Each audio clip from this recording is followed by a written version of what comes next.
adik-adik sekalian, adik-adik kelas 2, apa kabar kalian? Senang bertemu dengan kalian, walaupun masih melalui online. Nah, hari ini kita akan memulai pembelajaran dengan review dengan tema selanjutnya. Namun sebelumnya kita mulai dulu dengan berdoa. Ayo kita berdoa. Tuhan Yesus, terima kasih, kami bersyukur untuk pagi ini kami mau belajar. Berkati kami, berkati anak-anakku dimanapun mereka berada, agar senantiasa dalam keadaan sehat, dalam keadaan perlindungan Tuhan, dan dalam pertolongan Tuhan. Terpuji namamu Bapa, di dalam nama Yesus kami berdoa, amin. Adik-adik sekalian, minggu lalu kita sudah belajar tentang apa? Ingat yang kita review, yang kita ulangi yang kemarin?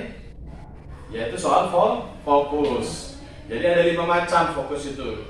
Fokus yang pertama yaitu tatap mata, lalu kemudian sekedar mengulang sedikit, bertanya kalau tidak tahu, duduk atau berdiri posisi tegak, lalu kemudian tidak mencari perhatian dan tidak memalingkan wajah. Jadi nanti kalau ada yang ditanya, kalau misalnya ada soal, misalnya contoh, coba tulis 1 atau 2 hal supaya fokus kita atau konsentrasi kita terbangun, bisa terbentuk. Gimana? Nah, pilihlah salah satu dari jawaban tadi gitu. Bukan dijawab dengan yang lain-lain. Karena apa yang kita pelajari itu yang berusaha untuk kita selalu fokus di pelajaran kita. Nah, yang hari ini kita akan bahas adalah tentang murah hati. Kita akan mulai tentang murah hati. Murah hati sekedar mengingatkan kembali yaitu bahwa adik-adik diberi kepercayaan, kita diberi kepercayaan untuk mengelola, untuk mengerjakan atau untuk menjaga segala sesuatu yang adik miliki, baik talenta, barang-barang, rumah yang kalian tinggali, halaman, semuanya adik-adik diberi kepercayaan. Nah, kita akan segera masuk bagaimana supaya adik-adik talentanya dalam untuk membangun murah hati itu bisa terjaga, bisa terbangun. Sifat-sifat murah hati adik-adik bisa terbangun. Yang pertama yaitu kemarin yaitu mau berbagi. Jadi orang yang murah hati itu mau berbagi. Adik-adik kalau misalnya punya uang, punya jajan lebih, boleh berbagi sama temannya. Itu namanya adik-adik mau murah hati. Jangan makan sendiri, itu namanya egois. Dilihat temannya nggak dapat, nggak mau dibagi. Kalau punya, berbagilah dengan teman-temannya. Tapi bukan PR ya, atau pekerjaan rumah atau soal, itu enggak. Kalau berlatih boleh bersama dengan temannya, tapi kalau untuk mengerjakan tugas nggak boleh, apalagi ujian, nggak boleh bersama, harus sendiri-sendiri. Mau berbagi itu dalam hal yang misalnya ada punya berkat banyak, berbagi dengan teman yang nggak ada, yang kekurangan. Atau adik-adik misalnya punya jajan atau mainan, boleh dipinjamkan sama temannya sebentar. Itu namanya berbagi. Jadi kalau ada yang mau murah hati harus mau berbagi ya. Itu yang pertama. Nah, yang kedua yaitu tidak mengharapkan imbalan. Jadi kalau misalnya diberi jajan teman-teman, misalnya ini ada adik-adik punya misalnya es kiko lah, ya dibelah 2 dikasih temannya, mau berbagi.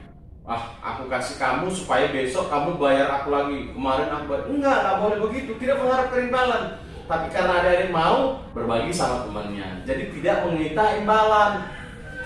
Misalnya membersihkan rumah supaya dapat imbalan, enggak. Walaupun mungkin orang tuanya mau memberikan hadiah, tapi adik-adik bekerja bukan karena hadiah, bukan karena imbalan. Jadi kalau ada yang mau disebut murah hati, tidak mengharapkan imbalan. Jangan kalau memberikan kepada temannya, misalnya besok-besok dukit, kemarin aku kasih kamu sesuatu loh, kemarin aku belikan kamu jajan, nggak boleh. Itu mau mengungkit-ungkit, mengulang-ulang apa yang pernah adik lakukan. Itu namanya adik-adik nggak murah hati, nggak ikhlas. Jadi tidak mengharapkan imbalan. Itu yang kedua. Nah, yang pertama tadi mau berbagi, yang kedua tidak mengharapkan imbalan. Nah, yang ketiga yaitu mau berkorban. Mau berkorban yaitu misalnya begini, adik-adik mau meluangkan waktunya, memberikan tenaganya, memberikan pikirannya atau mungkin materinya untuk membantu orang lain. Misalnya gini, adik-adik mau berkorban, harusnya lagi nonton atau harusnya bermain sama temennya. Cuman karena adiknya atau temannya butuh bantuan, misalnya nggak ngerti ada pelajaran. Nah, adik-adik meluangkan waktu, itu namanya walaupun berkorban waktu, adik-adik sudah berkorban. Kenapa? Karena harusnya bermain tapi mau rela berkorban membantu temannya. Di rumah misalnya disuruh ibunya membantu, adik-adik mau berkorban membantu ibunya. Kenapa? Harusnya mungkin jamnya nonton TV, korbankan waktu nonton TV untuk membantu orang tua. Itu namanya adik-adik murah hati. Harusnya adik-adik lagi nyantai-nyantai tapi disuruh nyapu halaman, atau adik-adik lihat halaman kotor, adik nyapu, korbankan waktunya menyapu halaman atau menyapu rumah. Adik-adik luar biasa, itu namanya mau berkorban. Nah, kalau mau berkorban itu termasuk orang yang murah hati. Pasti semua adik-adik mau murah hati kan? Karena itu maulah berkorban. Apa yang bisa dimiliki dilakukan, lakukan. Berbagi kepada orang lain dengan tanpa mengharapkan imbalan. Itu menjadi adik-adik menjadi orang yang murah hati, dan itu suatu kedepannya adik-adik akan menjadi orang yang luar biasa dipakai itu. Ya. Yang keempat yaitu mau memuji kebaikan orang lain. Kalau setiap kita diberi selalu mengatakan biasanya terima kasih. Kalau misalnya kita melakukan suatu hal, misalnya itu menolong orang lain, selalu diucapkan terima kasih. Nah, adik-adik demikian juga, kalau adik-adik ditolong orang lain atau diberi kepada orang lain, ucapkanlah terima kasih. Jangan lupa kebaikan orang lain. Kalau ada temannya yang baik, pernah baik kepada adik-adik, jangan lupakan. Misalnya hari ini dia misalnya agak nakal atau mungkin rese atau mungkin dia suka mengganggu, ingatlah bahwa teman adik itu juga dulu pernah baik. Jangan yang jelek-jeleknya diingat, tapi yang baiknya dilupakan. Selalu berusaha untuk memuji kebaikan orang lain. Dia baik loh, dia pernah beri saya permen. Terima kasih ya, sudah pernah beri saya jajan, mau berbagi sama saya. Terima kasih sudah menolong saya untuk latihan mengerjakan soal. Nah, ini membuat adik-adik menjadi orang yang murah hati. Dilatih sejak sekarang mungkin, sedini mungkin adik-adik berlatih sesering mungkin, sehingga adik-adik benar-benar menjadi anak yang murah hati, menjadi orang yang bertumbuh dengan hati yang rendah hati yang tulus membantu menolong orang lain. Yang terakhir itu mau mendaur ulang. Mau mendaur ulang itu artinya begini adik-adik. Barang adik-adik mungkin mainannya ada yang udah gak rusak, adik buat mainan yang lain, gabungkan yang setengah pakai. Jadi itu masih bisa dipergunakan. Atau bukunya mungkin ada yang masih bagus, banyak yang masih bagus, yang jeleknya mungkin dibuang, dirobek, yang sisanya dipakai untuk menghemat. Itu artinya adik-adik berusaha memaksimalkan, memanfaatkan barang-barang yang masih bisa digunakan. Bukan menjadi boros, misalnya mainannya agak rusak dikit, beli yang baru, minta orang tua, maksa orang tua, enggak. Atau misalnya bukunya, beli buku pokoknya harus yang bagus gitu. Enggak. Kenapa adik-adik? Karena adik-adik juga harus tahu ekonomi orang tua, terlebih sekarang ini serba kesusahan, harus mau bersyukur. Bersyukur masih ada bisa memakai buku, punya mainan walaupun biasa-biasa saja. Bersyukur masih bisa makan, walaupun mungkin makanannya hanya nasi dan sayur, atau ikannya hanya telur. Kenapa? Karena mungkin banyak orang, teman-teman kalian di luar sana, yang nggak menikmati seperti yang kalian nikmati.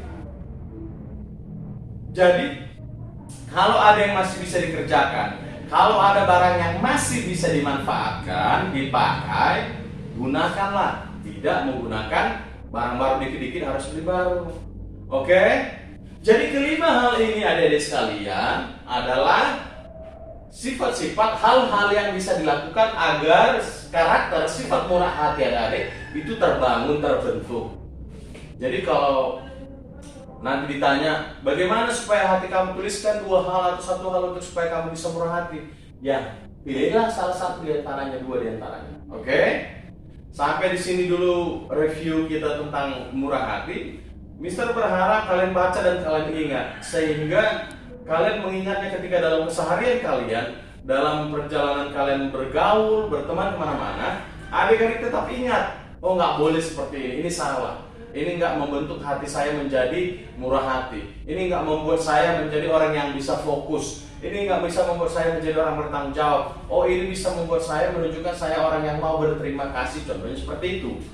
Dengan demikian, adik-adik benar-benar bukan saja mengingat, tapi dalam kehidupan sehari-hari, adik-adik bisa menjadi contoh dan menjadi kebanggaan bahkan untuk keluarga. Pasti semua ingin menjadi kebanggaan, disukai orang tua, menyenangkan hati orang tua. Karena kan demikian, banyak teman, disenangi orang tua, kan itu senang kita ya. Nah, oke adik-adik, sampai di sini dulu kita berjumpa. Tetap sehat dan jaga diri kalian, jaga kesehatan, pakai masker kalau keluar dan sesering mungkin cuci tangan. Semoga kedepannya kita bisa belajar dengan secara langsung. Sampai jumpa, dadah.